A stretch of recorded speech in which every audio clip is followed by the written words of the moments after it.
Alright, welcome back everyone. It is LaughNgamez here, and I am back. And it is time for some more Starcraft 2 AlphaStar action.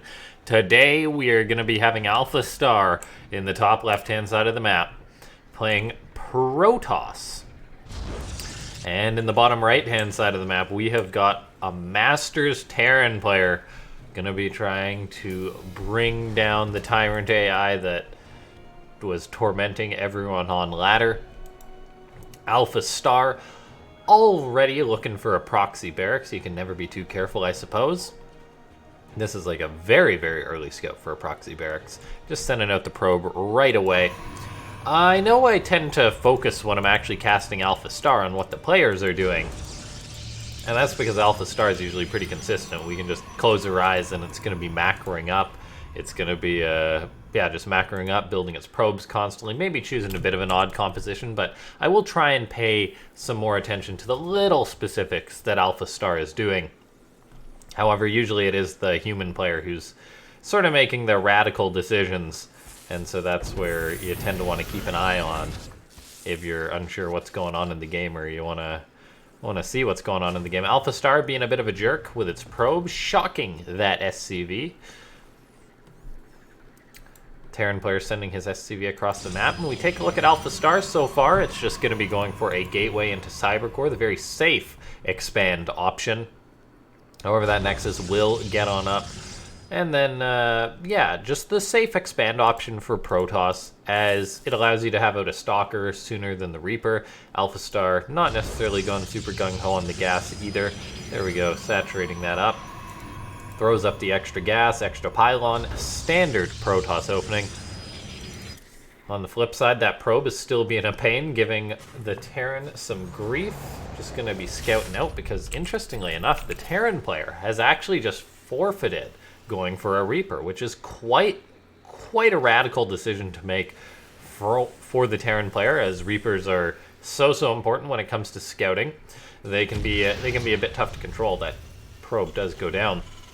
But you usually do want it just to keep the Protoss player on edge, to ensure that you can get a scout, or help you get a scout anyway, and force the Protoss to keep their units back at home. But AlphaStar has scouted out that there is indeed no Reaper coming out for the Terran player.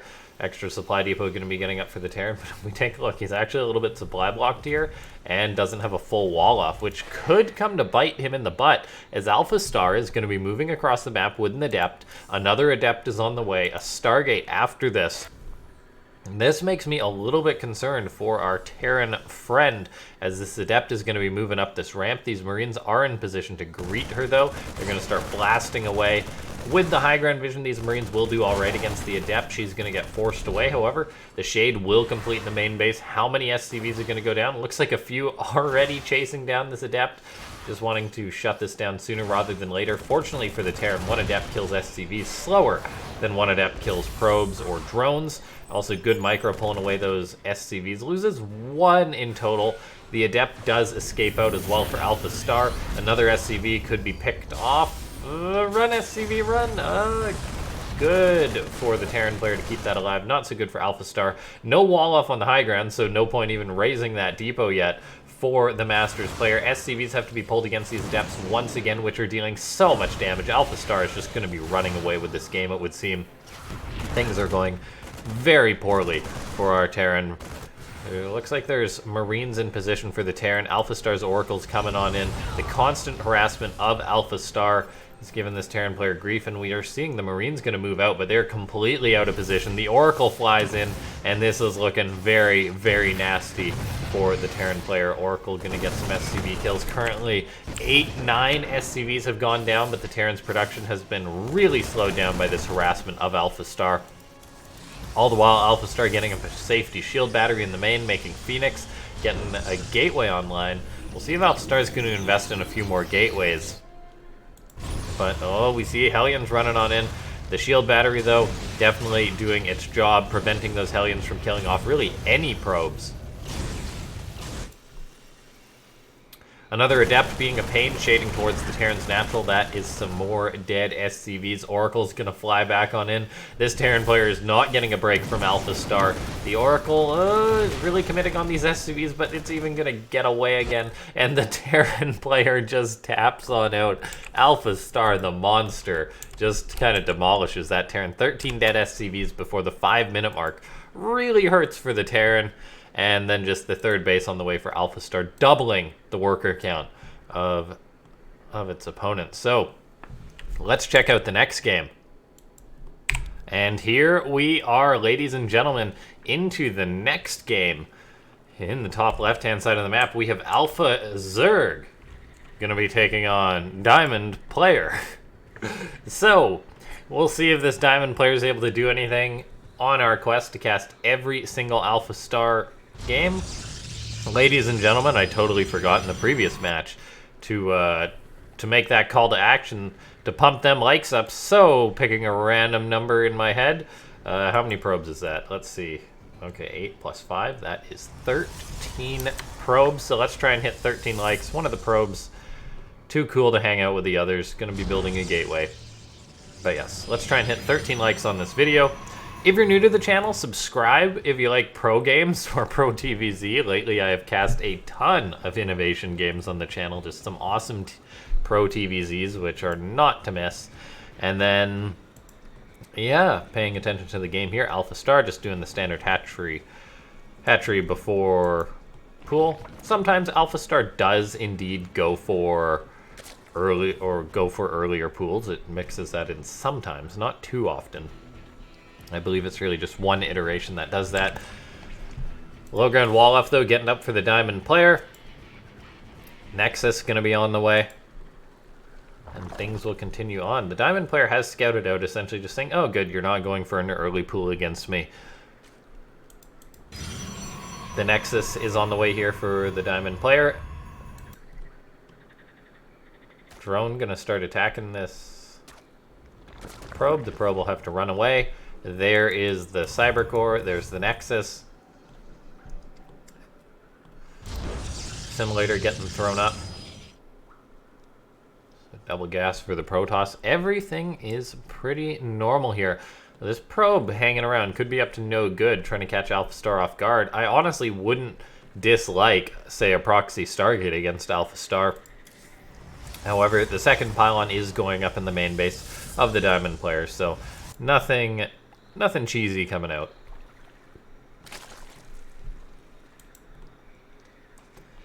Adept going to be getting chrono boosted out. Or should be getting chrono boosted out. Maybe not. Where's that chrono? You got 100 energy. Burn that chrono. Do it. Do it. Gateway goes up. No Stargate yet. No Warp Gate. There's the Stargate. The Adept not getting chrono boosted out is kind of interesting. This Diamond Player could just be playing blind against AlphaStar, which is quite interesting. Then just, yeah, the Adept popping out, going right into that wall. This Diamond Player has no interest of scouting out against the Zerg. Just going right into that Stargate. AlphaStar, while this is going on, though, just kind of hanging out. Drone was at the third base just, I guess, to escort that getting up.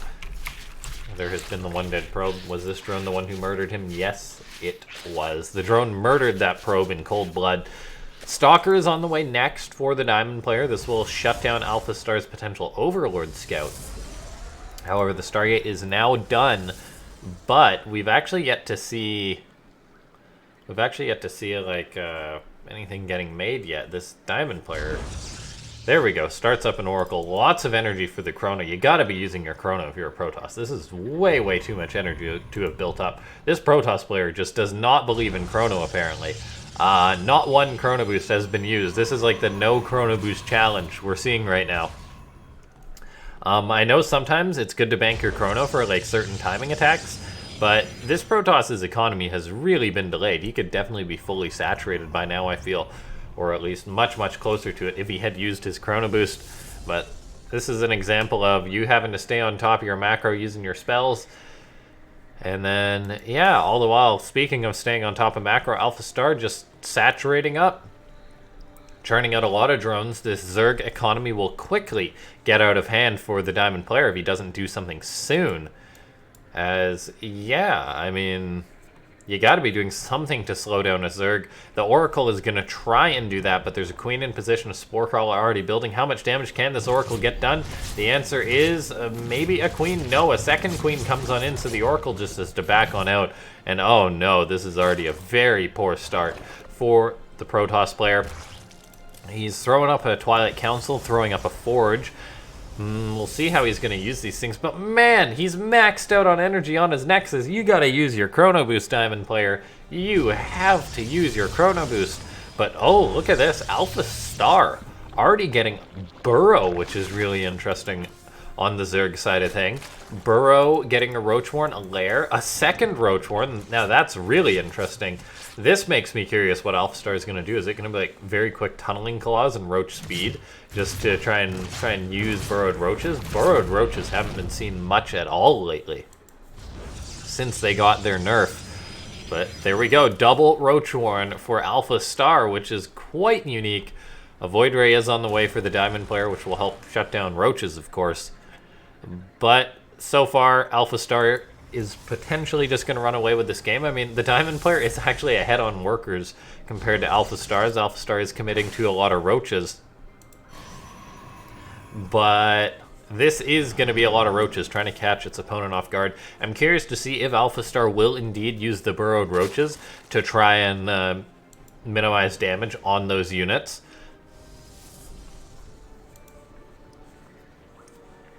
Okay, one Void Ray going to be getting done, and Immortal going to be finishing up. I mean, some Chrono Boost has been used on what, I'm not sure. I'd like to see some more Chrono Boost that +1. Start making another Void Ray, Chrono Boost that out, make another Immortal, Chrono Boost that out, Chrono Boost all the things if you're the Diamond player.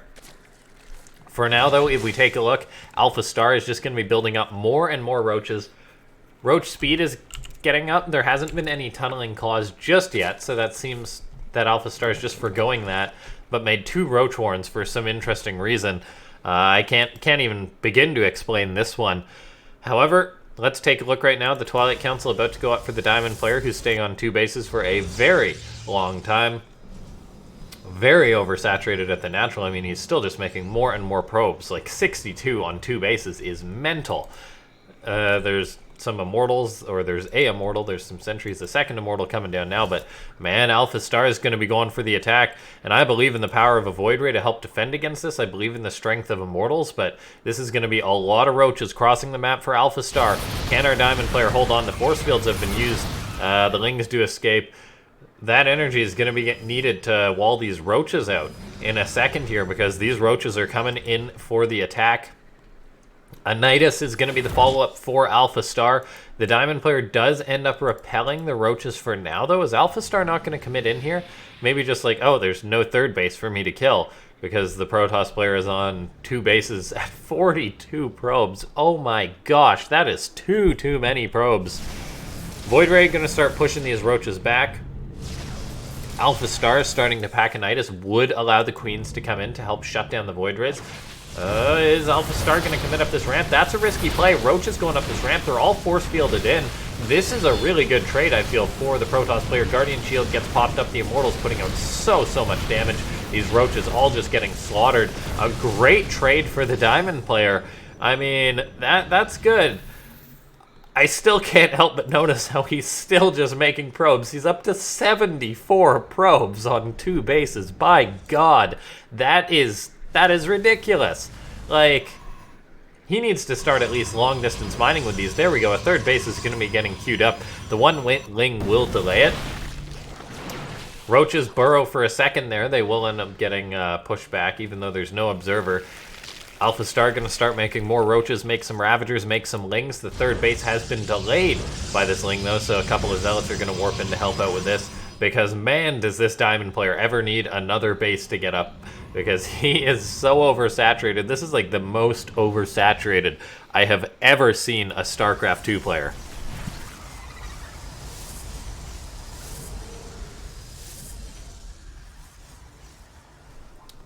Okay. More Void Rays, more Immortals on the way with Psystorm +2. I actually enjoy this composition from the Diamond player. I want to see the Diamond player transfer some of these probes. He's got enough probes on this base to saturate like 2 more Nexus. This is absurd. How many probes this is? Like, move some of these probes. Get them on this Nexus, even long distance mining. Army supply is half for the Diamond player. However, AlphaStar without any actually anti-air can't really do much about this yet. Plenty of Immortals for the Diamond player. He's got to be careful not to eat Corrosive Biles. The Void Ray is also going to put damage out. Put a timer on this attack really for AlphaStar. So this is looking quite good for the Diamond player. AlphaStar has yet to really go into any anti-air, which seems to be a flaw in this iteration. The supply is getting quite high. I mean, the Corrosive Bile doing really well by AlphaStar, though. And AlphaStar is at 170 supply, but it is mainly just roaches for days. So I'm starting to think that this will go well for the Diamond player, even though he's not transferred any of his probes yet, for the love of God. By all that is holy. AlphaStar tries to burrow that roach, but it does die. Tunneling Claws now going to start getting research for AlphaStar. And please, please, please, please, please, buddy, just do it. Send those probes. Get him long distance mining. He's making more. No, you don't need more probes to saturate the space. God, it makes me wonder if this guy's like a bot or something, because this is ridiculous. That is way too many probes. What are you doing? It's just why? That is so weird. Like, what gives you the idea that you need this many probes on one base? Oh man, anyway, the Diamond player are going to be going for an attack, so we could be heading into a bit of a base trade, but no, AlphaStar decides to return home. The Void Rays and Immortals really are going uncountered. There's also Psystorm, so this could be very ugly for AlphaStar. One High Templar gets surrounded by Lings, the other High Templars are a bit exposed to Psystorm to try and cover them. More Psystorm being tossed down, Roaches running right into it, there's some more Psystorm. But I really don't see how AlphaStar is going to deal with this army. The Void Rays alone make it just impossible to really deal with. Couple Zealots at the natural will be cleaned on up. The third base of AlphaStar is going to die, and I think this Diamond player, who has 51 probes at his natural, is actually going to win this game. AlphaStar just derping hard this one. Psystorm goes down in order to just crush that Roach Ravager army. Swarm Hosts are now being made for AlphaStar, which is kind of cool, but not going to cut it. Once again, no more anti-air. Queen transfuses that one Ravager, but that is a long shot. AlphaStar is making more Swarm Host, but doesn't have the larva to spend its remaining money. And yeah, I think we're just going to be seeing a W from a Diamond player who played in a way that baffled me greatly. He still hasn't transferred any of his workers. This is the most inefficient mining I've ever seen in a game of Starcraft 2. And yeah, now we take a look. Immortals, Void Rays pushing forward. Corrosive Bile getting tossed down. But that's not going to cut it. Yeah, alright, the Diamond player wins. I'm not sure I agree, but apparently this is how you beat AlphaStar. This iteration anyway. Corrosive Bile going to get tossed down. Not going to hit the Void Rays. AlphaStar is just alpha derping hard this one. I know we've had a few games that are painful to watch on the human side of things. This one was painful to watch on both sides of things. But ladies and gentlemen, if you enjoyed the video, slap that like button. Join the Discord to hang out. Follow me on Twitter. And big thanks to those of you who support the channel via memberships. I'm going to be adding some new emotes and stuff there soon. I'll see you next time. This has been LaughNgamez.